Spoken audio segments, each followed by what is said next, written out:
Hi, I'm Tom, and in this video we're going to be looking at a few exercises you can try if you're a swimmer or a triathlete and you're getting some shoulder pain when you swim. So one of the reasons that we sometimes get problems around the shoulder is that we put the shoulder in a difficult position when we're trying to work overhead. So just to give a bit of a visual representation, if we put Tom in a position here where we have a lot of rounding of the shoulders, when we try and lift the arm, we get to a point where we get some compression at the front. What the first exercise we're going to go through is aiming to do is provide a bit more support in around the back of the shoulder so that when we lift the arm we create more space with rotation. Okay? So in this first example we've got Tom lying on his front on the floor. So if you're doing this at home, we can just support your head on a pillow or on a cushion so that your face isn't flat against the floor. And we're going to start with the hands above the head in a diamond position. We're looking for a nice flat surface across the back of the shoulders. We want to stay relaxed to start with. What I'm going to ask Tom to do from here is first of all to lift his shoulders up. I'm going to ask him to raise his elbows. And we're then going to raise the wrists and hold this position. So we're keeping a nice strong posture through the middle of the back, and we're using the muscles that support the shoulder to maintain this position. When we're doing this kind of thing, we probably hold the position for about 10 seconds and then relax. And we probably perform this for about 10 repetitions at a time. So another one of the possible reasons that we can get pain in the shoulder is because the rotator cuff muscles that support the shoulder get fatigued or get overloaded because of what we're asking them to do. So in this video, we're going to be looking at an exercise that targets the rotator cuff specifically.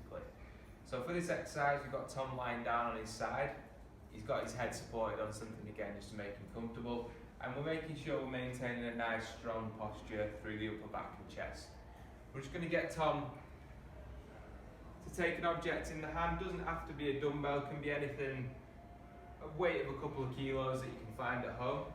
And what we're going to be doing here is going to ask Tom to raise his arm up to 90 degrees.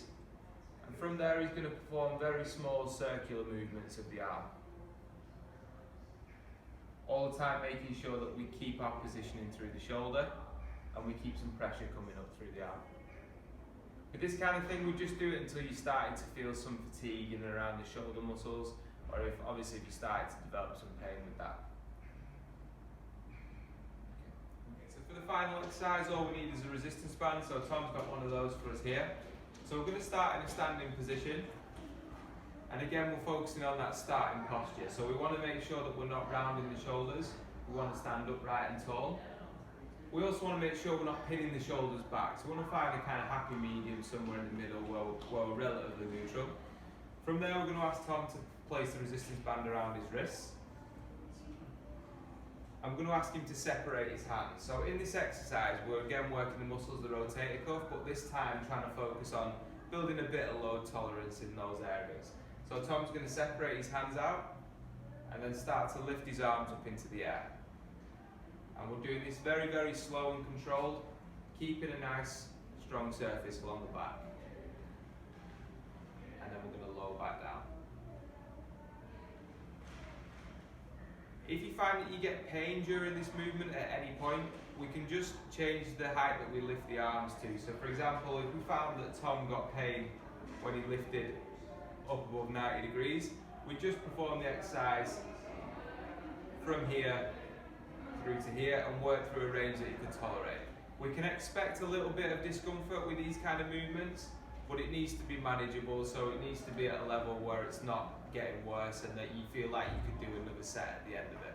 So give these exercises a try and see how you find them. If you're still having problems with the shoulder or you'd like some more individual advice, you can give us a call or book online for a free 15-minute shoulder assessment.